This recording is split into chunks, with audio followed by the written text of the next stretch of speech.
मिनश्शैतानिर्रजीम बिस्मिल्लाहिर्रहमानिर्रहीम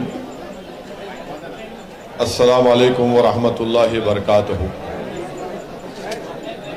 मोहतरम जनाब अख्तरुल ईमान साहब, रुकन असम्बली व सदर बिहार प्रदेश मजलिस इत्तेहादुल मुस्लिमीन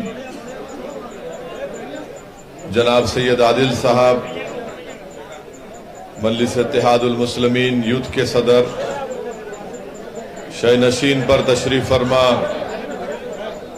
मेरे तमाम मजलिसी रुफ़क़ा,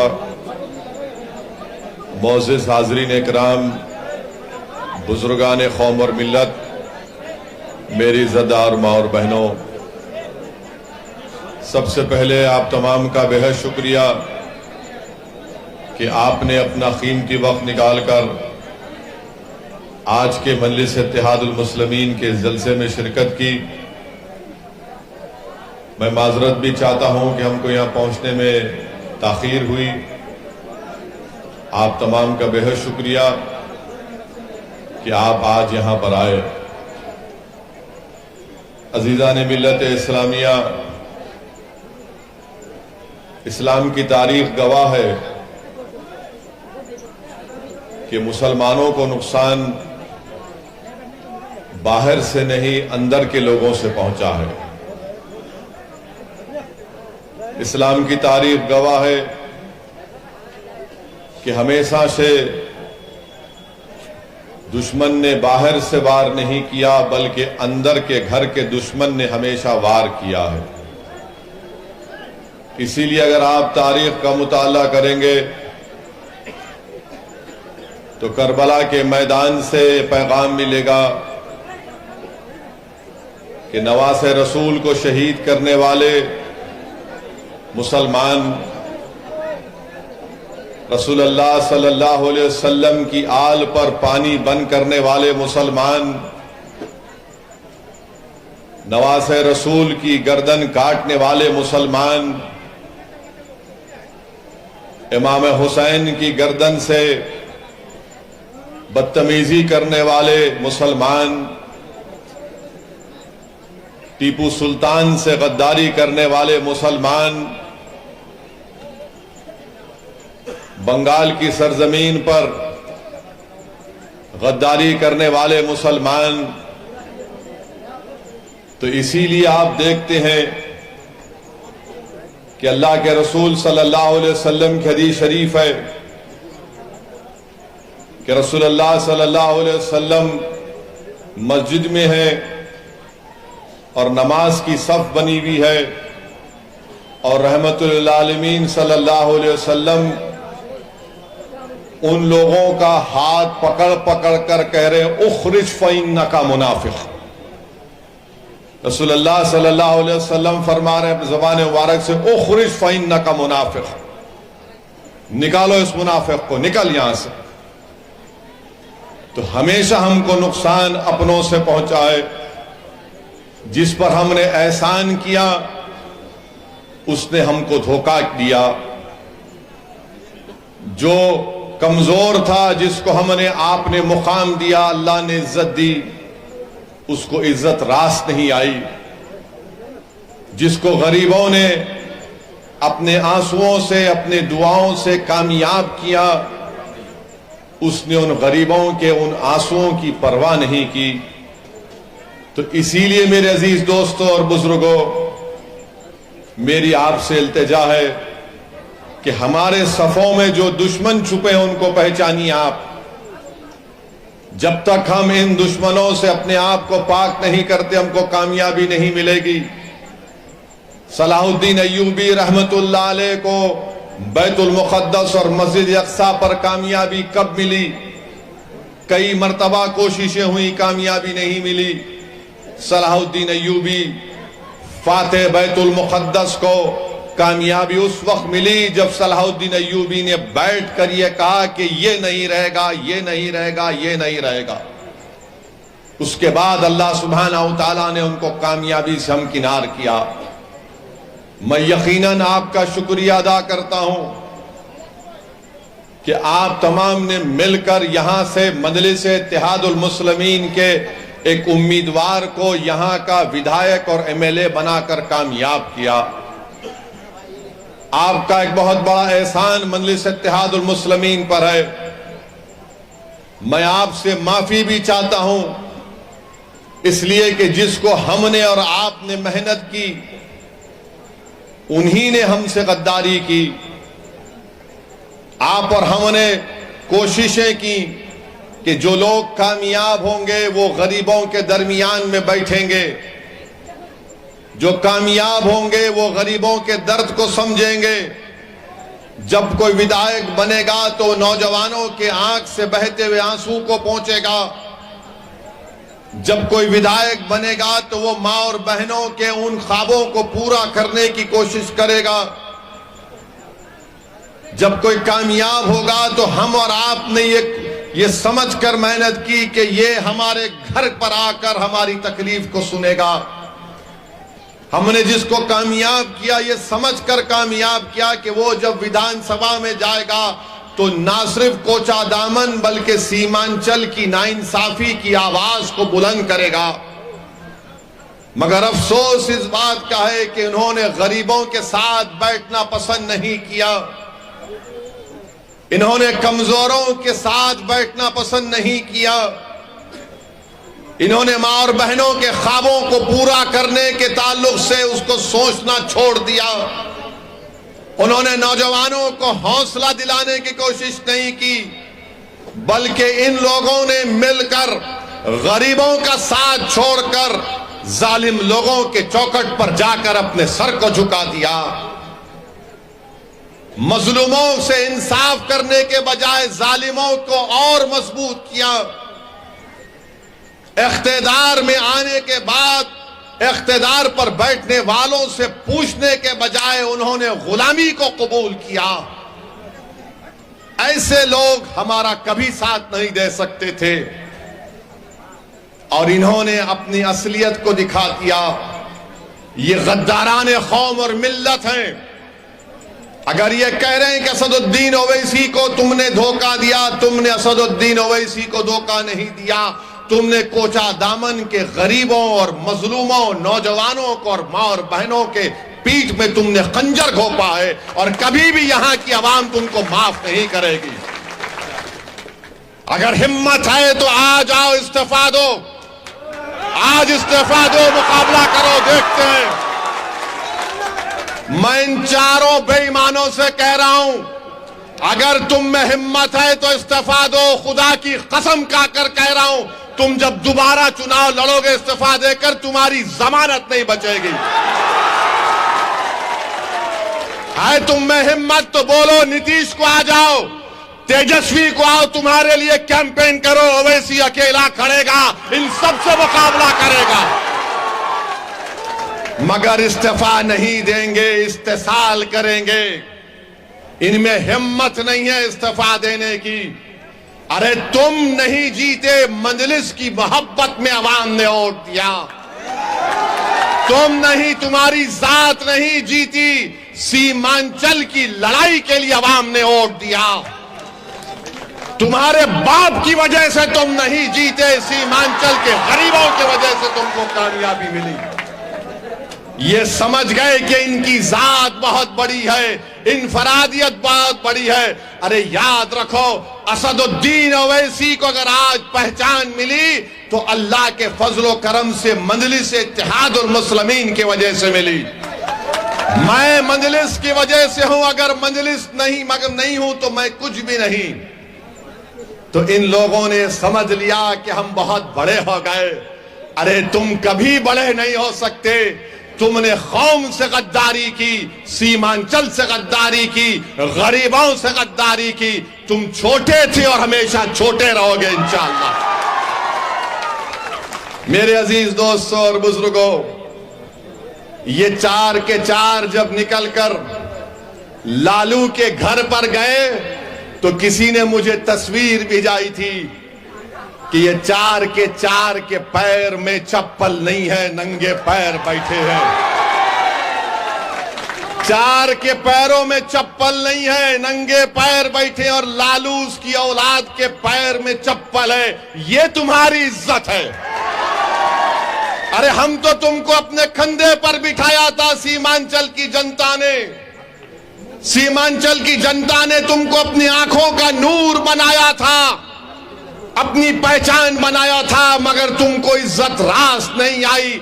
तुम चले गए, उसके पैरों में चले गए, तुम लालू के परिवार के। यहां पर महागठबंधन ने सीमांचल में जनसभा की तो इसी कोचा दामन के मौसूफ ने आखिरी सफ पे उनको बिठा दिए और फोटो डाल रहे कि मैं बैठा हूं। अरे बेशर्मो, कभी तो अपनी इज्जत का तो ख्याल कर लेते। तुमको अल्लाह इज्जत दे रहा था, तुमको इज्जत रास नहीं आई। मगर मेरे अजीज दोस्तों और बुजुर्गों, सीमांचल किसने कहना शुरू किया? क्या राजद ने कहा सीमांचल? क्या लालू ने कहा सीमांचल? क्या नीतीश ने कहा सीमांचल? क्या मोदी ने कहा सीमांचल? सीमांचल अगर किसी ने कहा तो मजलिस इत्तेहादुल मुस्लिमीन ने कहा। आज हम सीमांचल कह रहे हैं तो सबको मजबूरी की हालत में बोलना पड़ रहा है सीमांचल, सीमांचल, सीमांचल। मैं आपसे वादा पहले भी किया था और आज भी कर रहा हूं, अगर सारी दुनिया मेरी खिलाफ हो जाए तब भी अकेला असदुद्दीन ओवैसी खड़े होकर सीमांचल की लड़ाई लड़ेगा। मैं दुनिया के खिलाफ जाने को तैयार हूं। और जो लोग धोखा दिए सीमांचल की आवाम को, सुन लो, अल्लाह सुब्हाना व तआला तुमको जलील और रुस्वा करेगा। अरे 2025 आएगा, तुम मुंह नहीं खोल सकते तुम्हारे सियासी आकाओं के सामने, तुम आंख में आंख नहीं मिला सकते तेजस्वी यादव से, और नीतीश को तो तुम देख ही नहीं सकते। आज बताइए इनकी क्या अहमियत है? ये मीर जाफर और मीर सादिक की तारीख को इन्होंने दोहराया। जिसने टीपू सुल्तान को, सिराजुद्दौला को धोखा दिया, ये इन्हीं लोगों के जानशीन है। मैं इनको मुबारकबाद देता हूं कि तुमने मीर जाफर और मीर सादिक की उस गद्दारी को तुमने जनता के सामने याद दिला दिया। अब जनता जान चुकी है, अवाम जान चुकी है। ऐवान असेंबली में अगर कोई लड़ता है सीमांचल के लिए तो ये लोग मंत्री बनकर बैठ गए, अपनी गर्दन मोटी कर लिए, अपनी गर्दन को मोटी कर लिए, और मगर सीमांचल के बारे में बात नहीं कर सकते। अगर कोई जुल्म के खिलाफ आवाज उठाता है बिहार की विधानसभा में तो उसका नाम अख्तरुल ईमान है। अख्तरुल ईमान अकेला है, मगर मुझे यकीन है कि कोचा दामन में एक ही शेर काफी है इन गीदड़ों के लिए। अख्तरुल ईमान लड़ता है ऐवान में, अकेला है। 5-5, 4-6 मिनट की तकरीर अख्तरुल ईमान की उठाकर देख लो आप। अख्तरुल ईमान सच्चाई को बयान कर रहा है, हुकूमत से लड़ रहा है, सवालात पूछ रहा है कि उर्दू टीचर का क्या हुआ जब वो मासूम 8 साल के बच्चे को सीवान में पकड़कर जेल में डाल दिया गया। उसके गले में रस्सी थी, उस बच्चे का नाम रिजवान, 8 साल का बच्चा। ये जितने बिहार के विधानसभा में मुसलमान एमएलए जीत कर गए, क्या रिजवान तुम्हारा बेटा नहीं था इसलिए तुमने आवाज नहीं उठाई? 8 साल का रिजवान गले में रस्सी डालकर 1 हफ्ता वो अपनी मां से दूर रहा। उसकी मां पुकार पुकार कर कह रही है कि मेरा बच्चा बच्चा है। वो 16-17 साल का नहीं है। मगर बिहार में क्या बीजेपी की सरकार थी या गठबंधन की सरकार थी जो गूंगी बनकर बैठी हुई थी? रिजवान की मां पुलिस स्टेशन के आगे 8 दिन तक अपने लखते जिगर के लिए तड़पती रही कि मेरा बेटा अंदर है, मैं कैसे बाहर जिंदा रह सकती हूं। ये इंसाफ महागठबंधन का।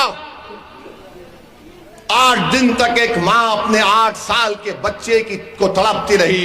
किसने रिजवान के खिलाफ आवाज उठाई? किसने रिजवान की तकलीफ को अपने बेटे की तकलीफ की तरह महसूस किया?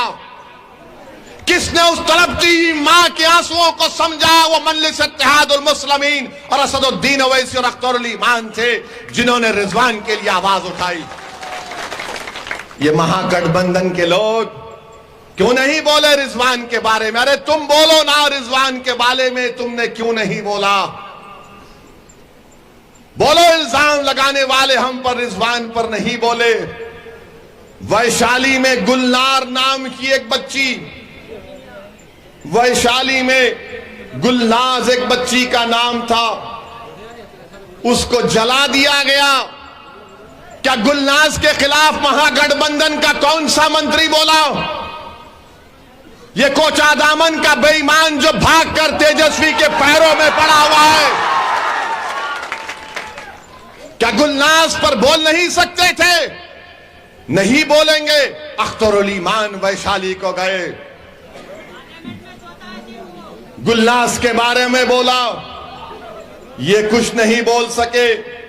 फिर मॉब लिंचिंग हुई गाया में, छपरा में, समस्तीपुर में, ये नहीं बोल सकते। मॉब लिंचिंग हुई मुसलमानों की, ये नहीं बोल सकते। किसके खिलाफ बोल सकते हैं ये तमाम बेईमान लोग? मालूम आपको किसके खिलाफ इनकी जबान चलती है? गुलनाज पर नहीं बोलेंगे, रिजवान पर नहीं बोलेंगे, बेगूसराय समस्तीपुर के मॉब लिंचिंग पर नहीं बोलेंगे। किसके खिलाफ बोलेंगे? ओवैसी के खिलाफ बोलेंगे। ये बी टीम है, वो फुला टीम है, ये उससे मिला हुआ है। अरे बेईमानो, तुम बुज़दिल हो, तुम मौत से डरने वाले हो, मैं मौत को अपनाने वाला हूं। भाव तुम मेरे खिलाफ बोल सकते, मगर तुम्हारी जबानें गूंगी क्यों पड़ गई?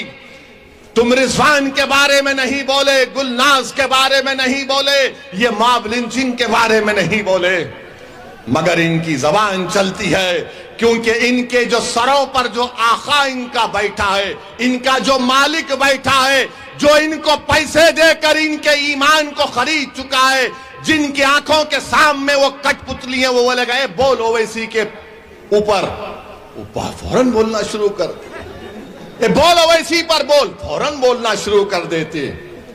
अरे तुम कब तक भोगोगे मेरे नाम के बाद नाम लेकर? मुझे कोई फर्क नहीं पड़ता, तुम मुझे जितना बोलोगे उतनी मेरे में ताकत पैदा होगी, याद रखो इंशाअल्लाह। आज आप बताइए, ये सब बातें हो रही हैं और गठबंधन का जलसा हुआ, बीजेपी के अमित शाह का जलसा हुआ। अमित शाह ने कहा कि सीमांचल में घुसपैठियां घुस जाते हैं। अमित शाह साहब, इस मुल्क के होम मिनिस्टर तुम हो, मैं नहीं हूं। इस सीमांचल में कोई घुसपैठी नहीं है। इस सीमांचल में बाइज्जत भारत का शहरी रहता था और रहेगा इंशाअल्लाह ताला। घुसपैठी है, कौन घुसपैठी है? कहां का घुसपैठी है? मगर बीजेपी की साजिश ये है कि एनपीआर एनआरसी को लागू किया जाए घुसपैठियों के नाम पर। गठबंधन का जलसा हुआ तो नीतीश बोले, नीतीश कुमार क्या बोले? एक मुसलमान की पार्टी है। नीतीश कुमार साहब, आप मुसलमान हैं या कुशवाहा है, हमको बताओ। मुसलमान की पार्टी, लालू यादव यादवों के नेता, उनको नहीं कहेंगे यादव? तुम अपने आप को नहीं कहोगे कुर्मी कुशवाहा? तुम किसी ठाकुर को नहीं कहोगे, ब्राह्मण को नहीं बोलोगे? तुम किसी को नहीं बोलोगे, किसको बोलोगे? मुसलमान की पार्टी। क्या बिहार में सिर्फ मुसलमान ही वोटर है, दूसरा कोई वोटर नहीं है? नीतीश, कोई दूसरा वोटर नहीं है। नहीं, मुसलमान की पार्टी का तो हमने 4 को ले लिया। अरे जो बिकने वाला था तुमने उसको खरीद लिया। जो सारी दौलत को ठुकरा कर हक के लिए लड़ रहा है वो उसका नाम अख्तरुल ईमान है। एक तरफ अख्तरुल ईमान तो चारों बेईमान। एक तरफ इज्जत का रास्ता, दूसरी तरफ जिल्लत का रास्ता। एक तरफ हक का रास्ता, एक तरफ बातिल की गुलामी का रास्ता। मंजलिस हक के रास्ते पर चलने वाली है। मंजलिस जालिम का नहीं, मजलूम का साथ देती आई है। मंजलिस पंजा आजमाई करेगी। अरे ताकत को देखकर झुक जाने वाला कमजोर होता है, ताकत को देखकर खड़े होकर लड़ने वाला उसको कहते हैं अल्लाह पर यकीन करने वाला। मेरे अजीज दोस्तों और बुजुर्गों, नीतीश कुमार कहते हैं मुसलमान की पार्टी। तो फिर वो रिजवान मुसलमान नहीं था नीतीश कुमार? वो गुलनाज मुसलमान नहीं थी नीतीश कुमार? वो जो 3 लोगों को मॉब लिंचिंग में मार दिया गया वो मुसलमान नहीं थे? तो नीतीश कुमार को इनसे मोहब्बत नहीं, किससे मोहब्बत है? सत्ता से, तुम्हारे वोट से। नीतीश कुमार को, तेजस्वी को नफरत किससे है? मुसलमानों की लीडरशिप से, मुसलमानों के शऊर से। सीमांचल में अगर लोग बेदार हो जाएंगे और सीमांचल की जनता बेदार होगी इंशाअल्लाह ताला। सुनो कोचा दामन की जनता, सुनो सीमांचल की जनता, तुम गरीब और कमजोर इसलिए नहीं हो क्योंकि मुकद्दर की वजह से हो। तुम गरीब और कमजोर और नाइंसाफी का शिकार इसलिए हो क्योंकि तुमको कमजोर और रखा गया है, तुमको मजलूम रखा गया है, तुमको तुम्हारा हक नहीं दिया गया है। नहीं देने वाले ये तमाम राजद के, जेडीयू के लोग, कभी कांग्रेस के लोग तो कभी भाजपा में भी कोई कसर उठाकर नहीं रखी। ये डरते हैं कि आप जब बेदार हो जाएंगे तो क्या होगा। बताइए आप, सीमांचल को कमजोर और सबसे पिछड़ा इलाका रखना। अख्तरुल ईमान बता रहे थे कि नीतीश कुमार ने गंगा से पानी लाकर राजगीर में गंगा का पानी पिला रहे हैं। नीतीश कुमार सीमांचल को कौन सा पानी पी रहा है? सीमांचल का वासी, जमीन के अंदर के पानी में एसिड है, जहर है। वो पानी सीमांचल के बच्चे, मां और बहनें, बूढ़े, नौजवान पी रहे हैं और राजगीर के लोगों को नीतीश कुमार और तेजस्वी यादव गंगा का पानी पिला रहे हैं। अब आप बताइए, इन लोगों में इतनी हिम्मत नहीं है कि पूछ सके। और हद तो यह हो गई कि राजगीर में नीतीश कुमार ने कांच का पुल बनाया, कांच का पुल बनाया है। और सीमांचल में ऐसे कई पुल दिखा सकता हूं जो अधूरे पड़े हैं, टूटे हुए हैं। मगर नीतीश कुमार को राजगीर में कांच का पुल और हमारी राहों में कांच डालना इनका काम है। पुल नहीं बनाएंगे। नालंदा जिले के अतराफ में नीतीश कुमार ने महल बना दिया, मगर सीमांचल के लोगों को वीरान करके रख दिया। बताओ, गठबंधन का नाम लेने वाले, सेकुलरिज्म का नाम लेने वाले, क्या सीमांचल की जमीन पर बसने वाले इंसान नहीं है? क्या राजगीर के इंसानों की सीमांचल के जमीन पर बसने वाले इंसानों की जान की अहमियत बढ़कर है कि वहां गंगा का पानी मिलेगा और यहां पर जहर पीने पर मैं मजबूर हूं? मेरे अजीज दोस्तों और बुजुर्गों, यही हमारी लड़ाई है। बल्कि अख्तरुल ईमान साहब ने बताया कि जो जल संसाधना है उसका बजट 32,000 करोड़ का है। महकमे आबरसानी 32,000 करोड़ का बजट है। कितना बजट सीमांचल के लिए? 100 करोड़ भी नहीं। कितना? 50 करोड़ है। 50 करोड़ के अंदर है। 32,000 के करोड़ के बजट में गठबंधन 50 करोड़ दे रही है। और जिम्मेदार कौन है? ओवैसी है। मैं जिम्मेदार हूं, हम बी टीम, हम फुला टीम। अरे बेईमानों, 32,000 करोड़ में क्या तुम 1,000 करोड़ नहीं दे सकते सीमांचल को? नहीं देंगे, क्योंकि यहां से जो जीत कर गए हैं ये गूंगे हैं, बहरे हैं। एक ही शेर है, एक ही जिंदगी का सबूत दे रहा है, वो अख्तरुल ईमान। बाकी के सब गुलामी को कबूल कर चुके हैं। 32,000 करोड़ का बजट। मोदी दिल्ली में बैठकर बोलते 56 इंच का सीना, मगर जब चीन का नाम लेते मोदी जी बिल्ली की तरह हो जाते हैं। 2000 स्क्वायर किलोमीटर पर चीन की फौज भारत की जमीन पर कब्जा करके बैठी है, और हमारे 56 इंच के वजीर आजम चीन का नाम लेने से डरते हैं।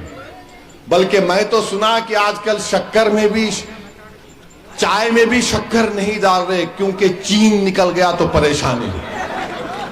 चीनी की जगह चीन निकल गया तो वो भी बोलना छोड़ दिए।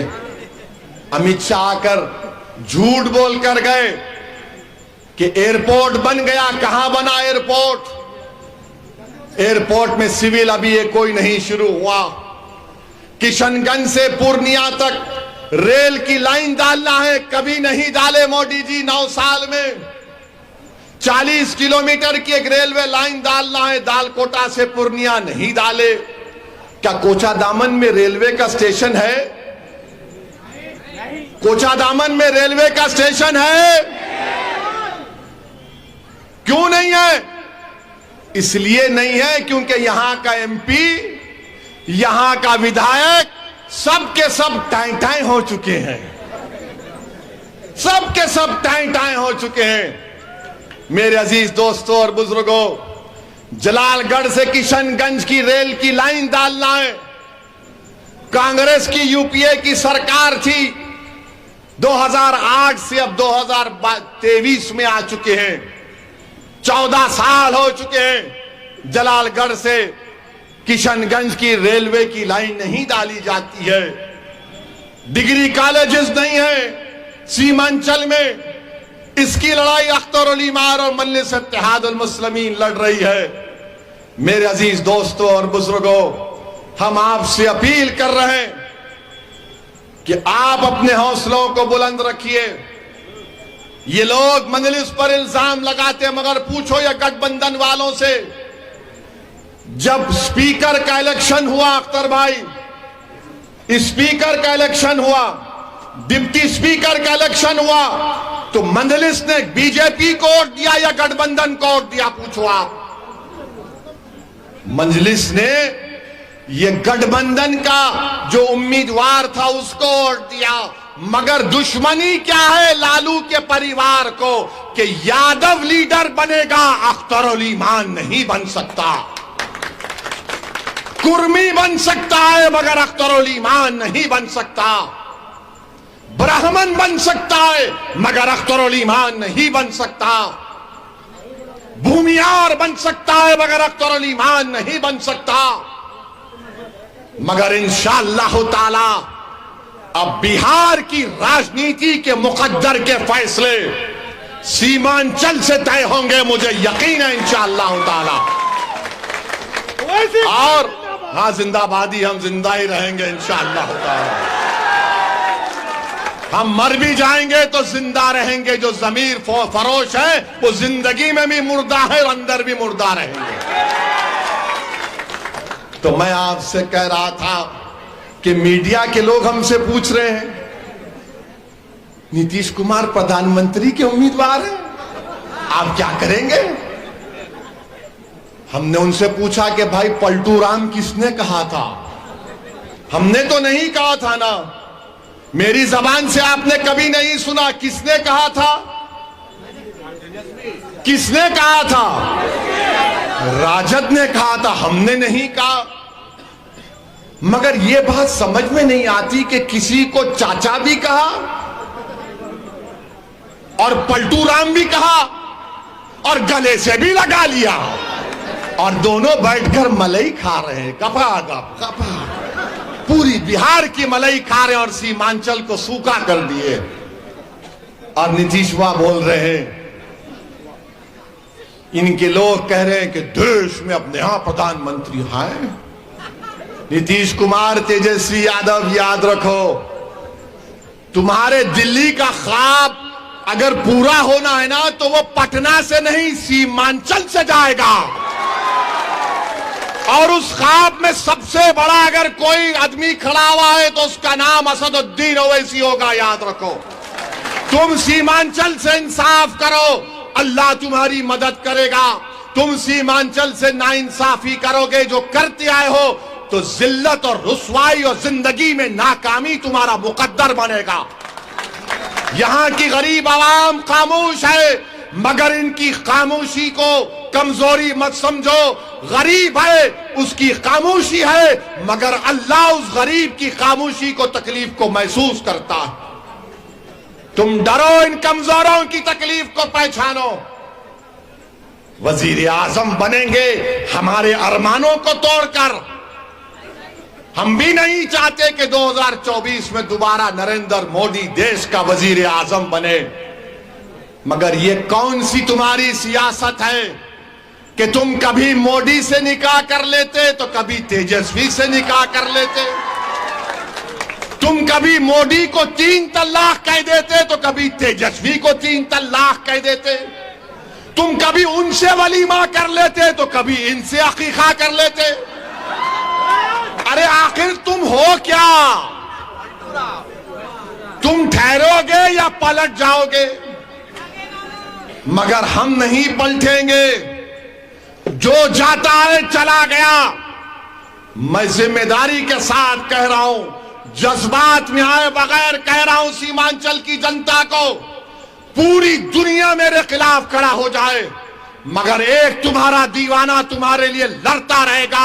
सीमांचल की लड़ाई बोलता रहेगा, लड़ता रहेगा इंशाअल्लाह ताला। क्योंकि हमारी लड़ाई सीमांचल की लड़ाई सत्ता की लड़ाई नहीं है, इंसाफ की लड़ाई है। हमारी सीमांचल की लड़ाई विधानसभा में सीटों को बढ़ाने की नहीं है, गरीबों के आंसुओं की पोंछने की लड़ाई है। सीमांचल की लड़ाई मां और बहनों को एक उम्मीद दिलाने की लड़ाई है। और सीमांचल की लड़ाई सिर्फ मुसलमानों की नहीं, इस जमीन पर बसने वाले हर इंसान की लड़ाई असदुद्दीन ओवैसी और अख्तर ईमान लड़ेंगे। तो मेरे अजीज दोस्तों और बुजुर्गों, अभी तो शुरुआत है। इंशाअल्लाह ताला रमजान के बाद फिर आऊंगा। इन्होंने शेर जब जख्मी हो जाता है तो ज्यादा खतरनाक होता है, और जब गीदड़ जख्मी हो जाता है तो दुम अपने पैरों में रख के अपने आका के पास जाकर मुंडी झुका देता है, सर झुका देता है। तुम याद रखो, आपको यकीन दे रहा हूं, सीमांचल के लिए मजलिस लड़ती आई और लड़ती रहेगी। और आपसे वादा कर रहा हूं कि पिछले विधानसभा के चुनाव में मुझसे एक कोताही हो गई। मुझे कम से कम 50 विधानसभा पर अपने उम्मीदवार को खड़ा करना चाहिए था। हम नहीं खड़ा किए। अब इंशाअल्लाह ताला बिहार में ये भड़काऊ भाईजान जाएगा। पहले सीमांचल को मजबूत और मजबूत करेगा, उसके बाद बिहार के कोने कोने में जाएगा। क्योंकि दुनिया की कोई ताकत मुझे रोक नहीं सकती इंशाअल्लाह ताला, सिवाय मौत के। हम जाएंगे अच्छा, और ये 10 लाख नौकरियां कब देंगे तेजस्वी? ये 10 लाख नौकरियां कब देंगे? क्या आप भी अपने चचा नरेंद्र मोदी की तरह लंबी लंबी तो नहीं छोड़ देंगे? मोदी ने कहा था भाइयों बहनों 15 लाख ले लो, इन्होंने कहा 10 लाख ले लो, उसने कहा साल में 2 करोड़ नौकरी ले लो, ये कह रहे हैं 10 लाख ले लो। कब 10 लाख? कब उर्दू टीचर की भर्ती होगी? कब सीमांचल में साफ पानी मिलेगा? कब आलू की कीमत सही मिलेगी? कब मकाई की कीमत मिलेगी? कब अस्पतालों में डॉक्टर बैठेंगे? कब स्कूल में टीचर बैठेंगे? और कब रिश्वत का खात्मा होगा? आवास योजना के लिए अगर आप जाते हैं, आवास योजना के लिए आप जाते हैं, कितना देना पड़ता भ्रष्टाचार? 7,000 से 12,000 देना पड़ता है गठबंधन को, क्योंकि पटना में बैठने वालों ने रेट तय कर दिया गरीबों का कि घर होना तो 7,000 से 12,000 ला कर दो। कोई मर गया, डेथ सर्टिफिकेट चाहिए तो भ्रष्टाचार रिश्वत के बगैर नहीं मिलता सर्टिफिकेट। कोई पैदा होता है तो नहीं मिलता ब्लॉक लेवल पर। अरे ये करप्शन है गठबंधन का, कोई फर्क नहीं है। और नीतीश कुमार तो बहुत लंबे अरसे से मुख्यमंत्री हैं, शराब को तो बंद कर दिया मगर करप्शन के नशे को बढ़ा दिया। ये इनका कारनामा है। बहरहाल मेरे अजीज दोस्तों और बुजुर्गों, आपका बेहद शुक्रिया कि आपने अपना कीमती वक्त निकाल कर आ जाए। और हम बता रहे हैं मोदी सरकार को और नीतीश और तेजस्वी को, अगर सीमांचल से इंसाफ नहीं होगा तो असदुद्दीन ओवैसी, अख्तर ईमान, मजलिस के हजारों अरकान के साथ और सीमांचल के लाखों जनता के साथ नेशनल हाईवे पे चक्का जाम होगा, चक्का जाम होगा। तो तैयार हो जाओ, इंसाफ करो। अब हम खामोश नहीं बैठने वाले हैं। सीमांचल की इंसाफ की लड़ाई मजलिस लड़ती आई, जब तक मंजिल को हासिल नहीं करेंगे लड़ाई जारी रहेगी। जब तक इंसाफ नहीं मिलेगा लड़ाई जारी रहेगी। जब तक गरीबों को उनका हक नहीं मिलेगा लड़ाई जारी रहेगी। चाहे मोदी हो या नीतीश हो या तेजस्वी हो, सीमांचल की लड़ाई गरीबों की और हकदारों की लड़ाई है। बहुत बहुत शुक्रिया। वाखिर दावाना अल्हम्दुलिल्लाहि रब्बिल आलमीन।